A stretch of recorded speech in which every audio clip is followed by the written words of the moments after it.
What's up, rabbit hole dwellers? Yet another beautiful guest here with us, and it's Jamie. He's here to tell us all about his Bitcoin origin story, and then see where we end up down this fascinating warren that is Bitcoin. Jamie, what's up? How's your day going, bro? What's been going on with you? Yeah, good. I've just got back from work. I work a corporate fiat mining job, so just been doing that. Just trying to earn some more cookbooks for my sats. So yeah, it's good. But yeah, apart from that, not much. I don't do much else apart from that. I just go to work and go to the gym and try and get as much Bitcoin as possible. So that's about it.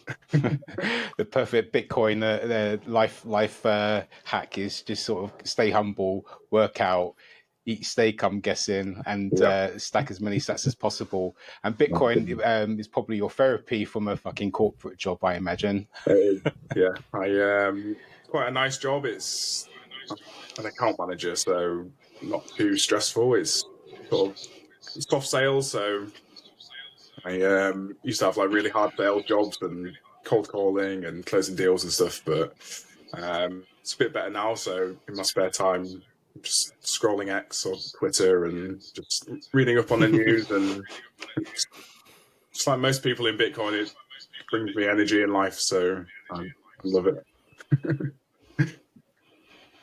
Yeah, man. I was going to say, so you do like accounts and stuff in your corporate job. So have you ever sort of like had a conversation with them about Bitcoin? And there's been any sort of interest or sort of FUD that you've come across? I have conversations with nearly everyone in my life about Bitcoin, and most people's eyes just glaze over and think that I'm trying to scam them. And of course, you know, as Bitcoiners, we know that they just don't get it. They haven't looked into it, and it's obviously a very long rabbit hole to go down. So, you know, don't blame them for that. But yeah, it happens all the time. Like I was out drinking with my friends this weekend, and you know, people that I've known since I was a kid, and every time they've obviously seen my journey of discovering Bitcoin, and always ask me about it, and I always try and explain, but it's obviously it can't be explained even in an hour. So especially when you've had a few drinks and people aren't really listening to you properly, and you don't have graphs and visuals to show them, and all of this, it's hard. But you know, it's just one of those things. It's one of my favorite sayings in Bitcoin: you get Bitcoin at the price you deserve. So you can only do what you can do, can't you?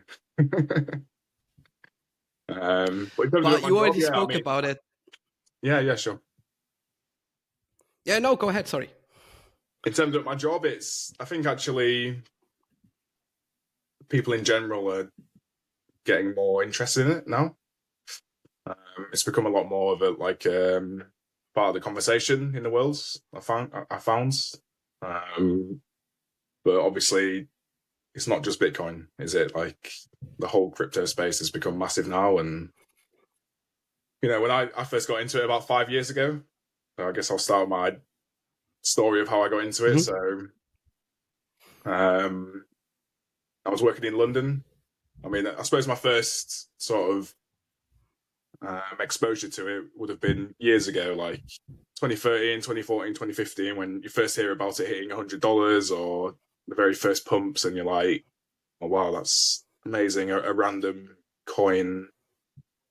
You know, you think of it in terms of things that you know, like a pound coin. You're like, oh, a pound coin worth $100 or whatever. It's like, that just seems like free money, and obviously you just never look into it. You're like, I could have bought it, wish I bought it, maybe one day I will, whatever. And then you just forget about it until it happens again, and you're like, oh, I could have got rich again. There it is. another depressing story in my life. And then, yeah, I was working in London, so I was actually working in events. So doing events management, I was just doing sort of like labouring, like setting up and taking down events in London. Did that for about a year, and then just before COVID, so obviously when COVID hit, that was probably the worst industry to be a part of during COVID.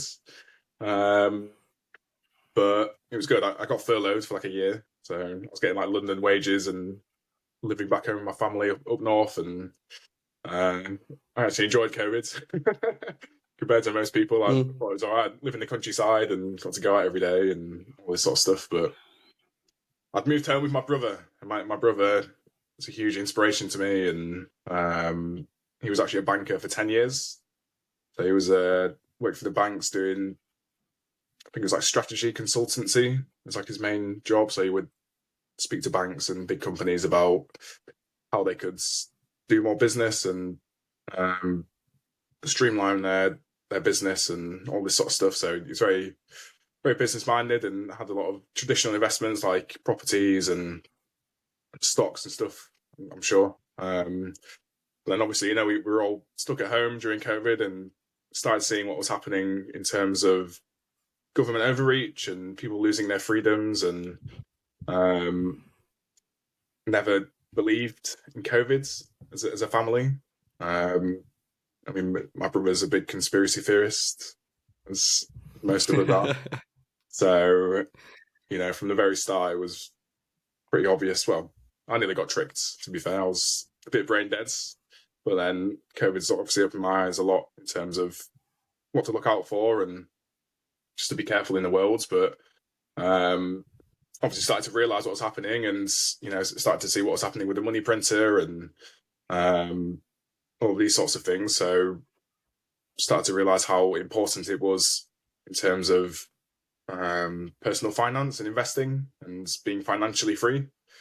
So started out on a journey, really. My brother did. It was sort of the starter of it, of studying and trying to figure out how to become financially free and invest properly and not just be reliant on a paycheck and traditional investments and assets. So I think it all started with, like, as I say, the traditional stuff like gold and stocks. So we all sort of bought some gold and created an investment account on a big investment firm and bought some gold shares. So I think I've still got like 40 quid of gold in Hargraves Lansdowne, which I'm never going to move or touch. So that's just going to stay there. As long as it's not in Fort Knox. Well, exactly, yeah. Well, it wouldn't be there, would it? And then started to get into Bitcoin. So I think, again, my brother had been learning how to trade. So tried to get into Forex trading and stock trading just to make a bit of money on the side. And then one of his teacher, he paid for a course, a guy called Jordan. His platform's called Conquer Trading and Investing. He does like daily market updates and talks about crypto and Bitcoin. And he was speaking about Bitcoin in 2020 as from the terms of trading. So obviously saying you can trade this, but he also had incredibly early, what's the term? You know, when you're early on something, you just had very for the times views. Vision? No, he was just ahead of his time, you know, like he understood Bitcoin and the way that he was talking about it in terms of its scarcity and market cycles, and the 4-year cycle so early on in 2020 was very interesting because obviously you'd never heard that back then. So I was listening to him every day and obviously started to research more into Bitcoin. As you start to hear these things, it's like you don't really understand it, but it kind of makes sense, you know? So yeah, just started from there. And then obviously the more you learn, the more it pulls you in. And just since then, it's just been absolutely balls deep in it. And I just, I feel like I just learn stuff every day, really. It's an amazing thing to have found. And I think you could probably agree with me. Most people who discover Bitcoin and really get into it and understand it and study it, it just completely changes your whole value system and how you view things, and just how you sort of position yourself in the world. So I know for me, for example, reading Saifedean Ammous's book, The Bitcoin Standards, really opened my eyes in terms of his economical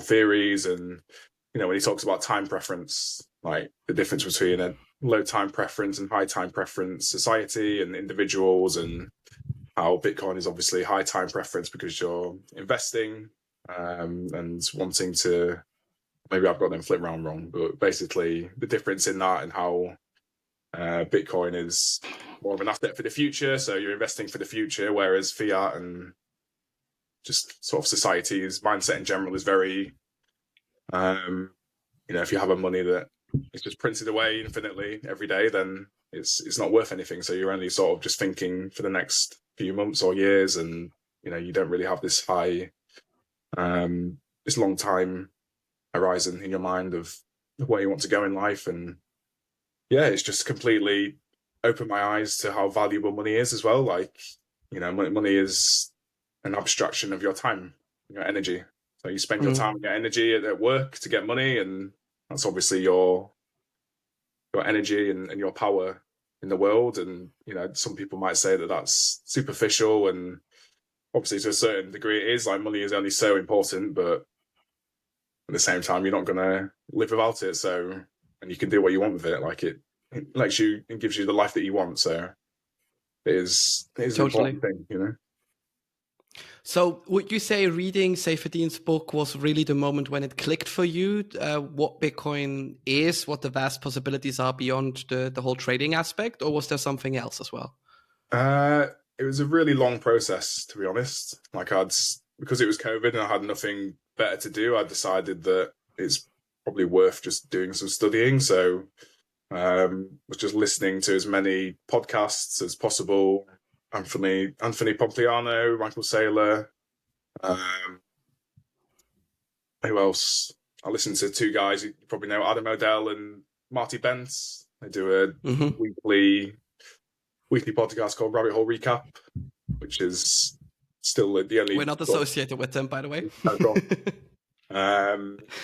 That's really the only podcast I listen to anymore, but also reading books. So you probably know Michael Saylor.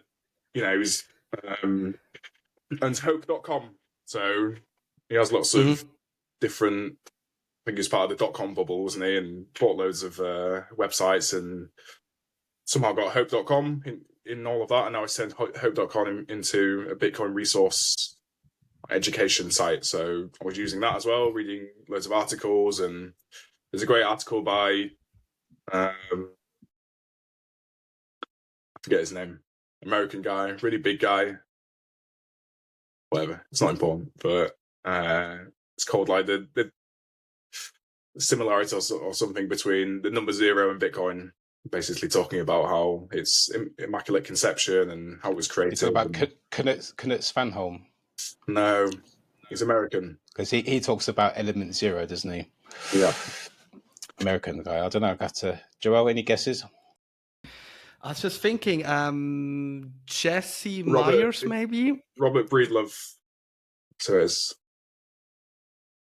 Yeah, that's a great article. But yeah, it was a really long process, and it touches so many aspects of society. It's money, it's economics, it's like personal liberty and sovereignty, it's mathematics, it's coding, it's either networks and neural networks, it's energy, there's so many aspects to it, and I think it's really hard to get a grasp of what Bitcoin actually is and what it does without reading so much and listening to so much content, and really just getting as deep as you can into it. But yeah, I wouldn't say that there probably was a point, which I can't think of right now, when that point was, but it's definitely an amazing feeling. I can remember like the realization of what it actually is and the value of it. It's really changed my life, to be honest. Yeah, man, I feel you there, because like, and you say it does take a long time for you to sort of like grasp it enough to be fascinated to learn more. But then like that time never ends in investing more time in learning and understanding, right? Because you just want to sort of fully immerse yourself in this. I don't know, if at first you have that, it's too good to be true moment, right? And I think most people are then at a risk of like just sort of talking themselves out of it and then sort of like moving away from it. But when you do actually start to understand the fundamentals and principles of the protocol and how it could affect and change things for the better of this or that, and it just becomes this endless rabbit hole of curiosity, right? And you were talking about time preference earlier, because you then prefer time less over, because like having a lower time preference is that you've got then the time to take stock and reflect and understand a little bit more about planning something in the future. But in a fiat world where your money is completely eroding every sort of day, every second, whatever, every time they sort of introduce a new kind of furlough scheme, like you were mentioning earlier, it's just going to make things worse. But, people then become dependent on the state and handouts, and their preference is on the here and now rather than tomorrow and the future. Do you think that Bitcoin has changed your time preference in a way that gives you a little bit more time to think less about time? Yeah, 100%. It's definitely made me a lot more grateful, and sort of brought me back down to earth to realize sort of where I am and the opportunities that I have. I'm quite young. I'm 25, so I'm still learning a lot, but I feel really grateful to have had this realization. And 100%. It really has, as you say, made me realize the value of time, and also that there's no rush, and there's also no correct way to do anything. I like Bitcoin, and it obviously interests me, so I'm going to do it. But I'm also not worried about anything else really, because as I say, there's no right way to do anything. So 100% has done that, and also made me think about things I wouldn't have thought about before, i.e. really long-term things like having a family and getting married and saving money and investing. Like I used to be really bad with money. Like when I was working in London, I was on a good wage and making really good money and working a lot, but I would just go and spunk it all on Uber Eats and drinking and all of this sort of stuff. And it was great, but better things to be doing with your money, obviously. Yeah, it's kind of a weird phenomenon, really, because like it's, we talk about incentives a lot in the Bitcoin ecosystem, right? So the incentives of something like make us more inclined to do one thing over another because the incentive is there to do it. And I don't know, I've lived most of my life sort of like trying to get the new iPhone or new clothes, month to month or whatever, and just sort of like being that consumer. And it's not like a conscious thought of mine. It was just like, that's the thing to do. That's the things to spend your money on, right? Because the incentives are there for you to sort of behave and do that. And you don't really think about it. You just sort of participate in it. And then you think, oh, Bitcoin is this, and it does, the incentives are different, and it flips it all on its head. And it's quite a surreal moment of like realizing that you've been sort of, I don't know, if for me it felt a little bit like I've been sort of manipulated a little bit. I don't know how you might feel about all that. No, yeah, that's a good point. I suppose it is something that I've also realized, like when you have something as valuable as Bitcoin, you just have, once you realize that value, you have no choice but to spend money on it. Because why the fuck would I buy clothes and go and waste money on a meal when that same money could be worth 10 to 20 to however many X in the next few years? That's a really good point.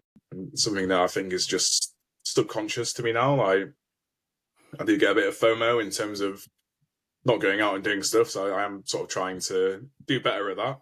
I enjoy my life a little bit more, but it's obviously a good thing to realize that. And as I say, I'm quite grateful for that, because I see a lot of people who haven't realized that. And most people in our society and worlds don't. And it's quite sad, when you see someone who's whatever, tens of thousands of pounds in debt, or just lost in that mind game of needing the next thing or the new phone or whatever. And I don't know. I find it pretty sad at times, but everyone can live their own life, obviously. But it just makes you wonder if everyone could take a pill, the orange pill, tomorrow and understand Bitcoin like that, how many people's lives would change and how the world would change. It's interesting, but we're getting there. I mean, we have a fucking strategic Bitcoin reserve in the US. It's changing very quickly, obviously. So, yeah, who knows how long until more people realize? I don't know. Yeah, and one way of getting that done is to obviously people also using Bitcoin. And before we hit record, you spoke about how you actually do these videos and these short form content pieces where you show merchants, where you show people paying with Bitcoin. What was the inspiration for you to do this? Was it just, again, out of boredom during COVID and then you read out? Or did it have something to do with you working in the event space and wanting to add your contributions to the space this way? Yeah, I think a bit of both, actually. So I've always wanted to produce something in the space, spending all this time consuming information and seeing people make so much content and speak at events and educate people was really inspiring. And obviously, as I said, it made me realize a lot of things about myself and my values. So I always wanted to do something within the space doing that. So I'd always had lots of different ideas. I wanted to create a Bitcoin education platform. Was one thing, but I think a lot of people have a lot of ideas that they never pull the trigger on. So that was just one of those things. And eventually it was just like, had this idea of Bitcoin, making videos about Bitcoin merchant adoption. So I was actually, in terms of the creative inspiration, there's a guy I watch on Instagram called Eating with Todd.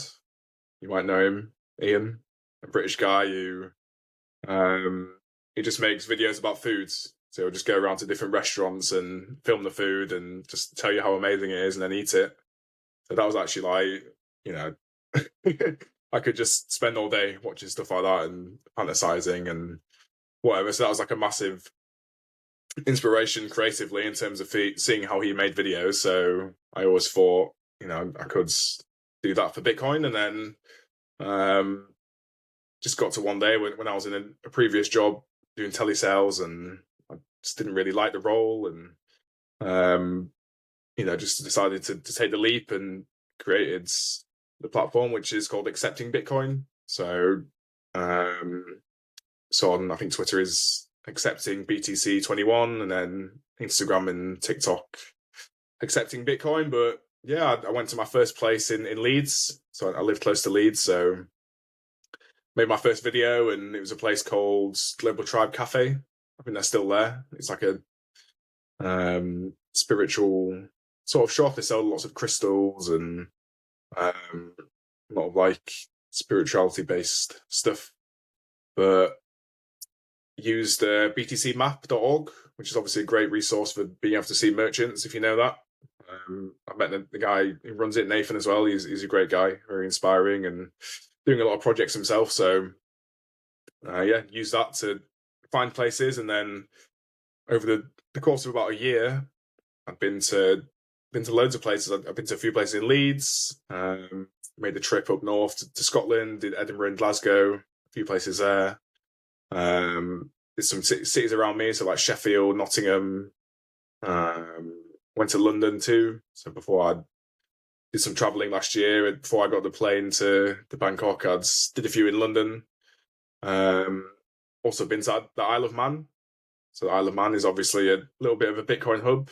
So they have, because of their tax benefits, they have a few crypto exchanges and casinos and financial institutions there. So it's become a little bit of a Bitcoin hub. So went over there with a friend who I actually met through the videos, Jay.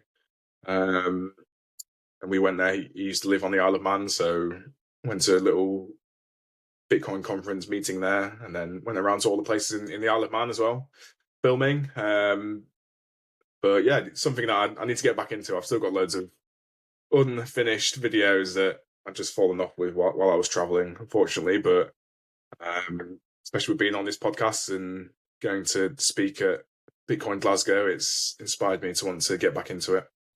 Just because the Bitcoin. Yeah, talking about Bitcoin Glasgow, because like Bitcoin, if you want to participate, you want to do something and get the signal out there amongst the noise, right? Yeah. And that's how you and me met, is through Peter at Glasgow Bitcoin, organising the Bitcoin conference, the change you've been waiting for in August up in Glasgow. So yeah, it's going to be quite a cool conference to attend, and we've got some names lined up, but I don't know if it's too premature to announce them because things evolve and change. But what value do you think there is in arranging these sort of conferences? I personally believe, if I want to sort of preface my sort of question, is I think there's some value in what the conference that we're organising and helping to joint organise with Peter, is the fact that it's kind of pleb driven, it's Bitcoiner driven, without some sort of big sponsor and stuff like that. That's the value I think there is to put into events like this. But what about you? Yeah, I think there's a lot. I think I'd give a real answer. I probably need to think about it for a bit, but just off the top of my head, I think that any sort of event that brings people together who are really passionate about something, i.e. Bitcoin in this case, is good, because it may be a little bit of an echo chamber in some sense, where a lot of the same things get talked about, and people might be very sort of laser focused on certain topics and things that might not be good for the space. But at the same time, it's obviously, if people can get together in person and talk about things that they're passionate about, and something really big about Bitcoin that's made me stick to it and made me want to stay, is that I really believe in it. I spoke about how it sort of changes people's values, and I really believe that the majority of people who are in Bitcoin are in it because they want to make the world a better place.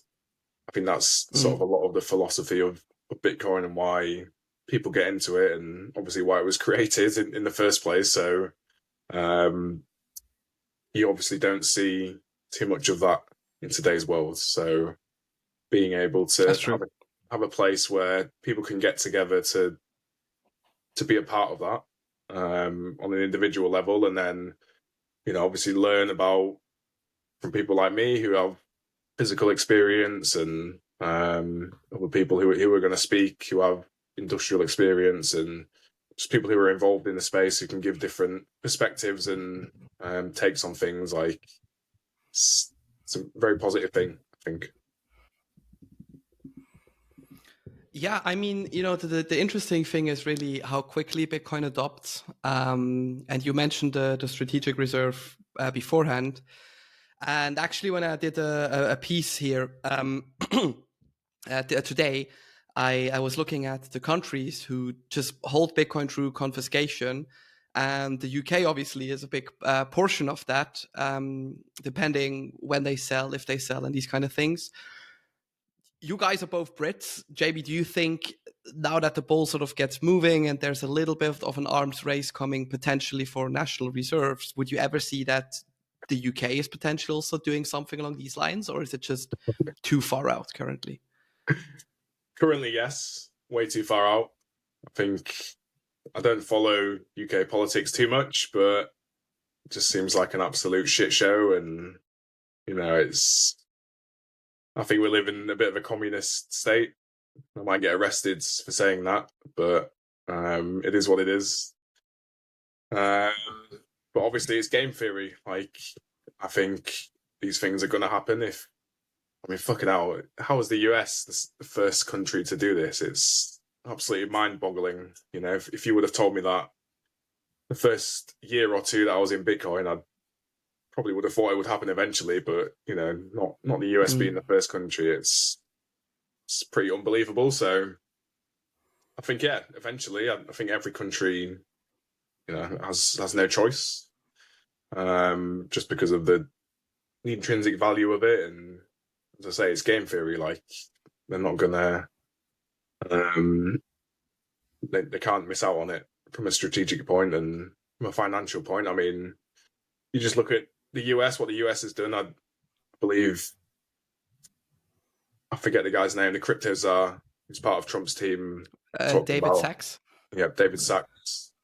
His main point of right before the strategic Bitcoin reserve was announced was that if the US would have held all of the Bitcoin that had been confiscated and never sold any, then they'd be up $17 billion. And you hear things like Michael Saylor saying that it could make the US 15 trillion over the next however many years. It's holding it as a reserve.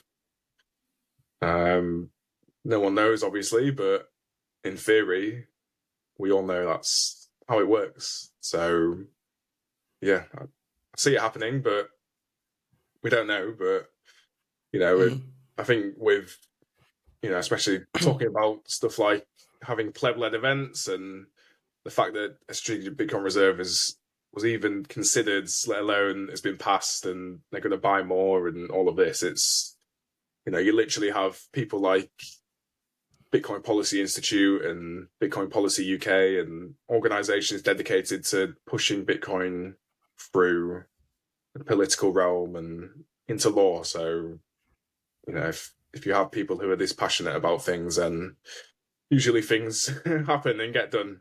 And they should, you know, you're probably never going to hear about it. We know about it because we're Bitcoiners and we follow Twitter every day and the news, but, you know, people at my job, for example, don't even know that a strategic Bitcoin reserve happened or what that means or what even the fuck that is. So I think these things probably will happen, yeah. But, you know, we probably won't see the impact until it's too late in a good way, you know? Yeah, that's true. Again, with the time preference things, we see things a bit earlier. Jamie, before we end the show, we usually want to give a little bit of a challenge to each of our guests.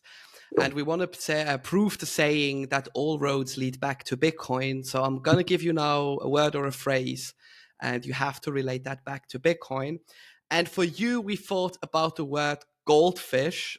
If you need a little bit of help, maybe attention like a goldfish, if that helps in any way. How does that relate back to Bitcoin? No pressure, bro. No pressure. How does that relate back to Bitcoin? Well, I think goldfish are pretty small fishes, eh? And they say it's better to be a small fish in a big pond. I think Bitcoin is currently a very small fish in a very big pond in terms of global financial assets.